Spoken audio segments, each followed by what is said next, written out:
айта беріңіз. Ал енді мен мына Айгүл ханымның тиктогын көріп, осыдан ай бұрын емес, бір 20 күндей ғана болды. Келіп, магний водород осыны алдым.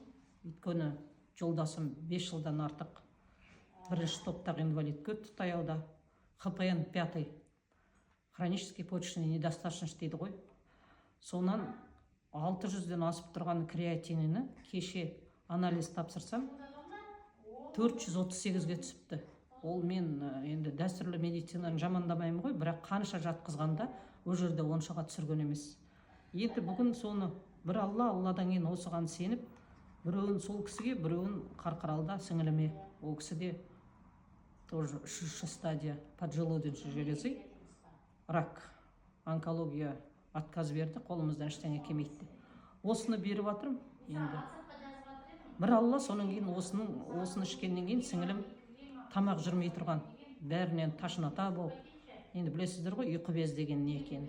Сонан ол кісі кішкене дәмше бастады. Енді сол кісіге де алып жатырмын, жолдасыма да алып жатырмын.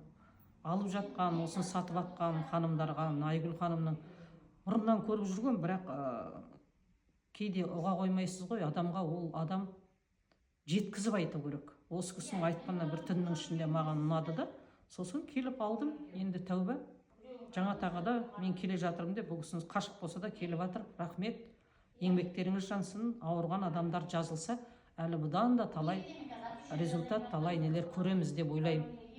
Өзім қоса шығып жатырмын. Енді біз экологиясы таза ауылдың баласы емеспіз. Қарқаралы ауданынан білесіздер, ар жақта Семей полигонында тиіп тұрды. Өзіміз Қарағайлы байыту фабрикасында өте үлкен цехтарда істеді. Жаңағы ұнтақтау цехында жолдасым. Өте бір қиын цехтың біреуі. Келген рудаларды ұнтақтап, сол шаңда сонда, бәрі де сонда. Сонан болды ма деп те. Енді бір Алла біледі ғой, неден болған. Осыдан көмек болса, Айгүл ханымды да аспанға көтеріп жатырмын, күнде Аллаға білгенімше сұрап жатырмын. Аман болайық. Осы дәрі Қазақстанның біразына көмектессін. Иә, рахмет сізге.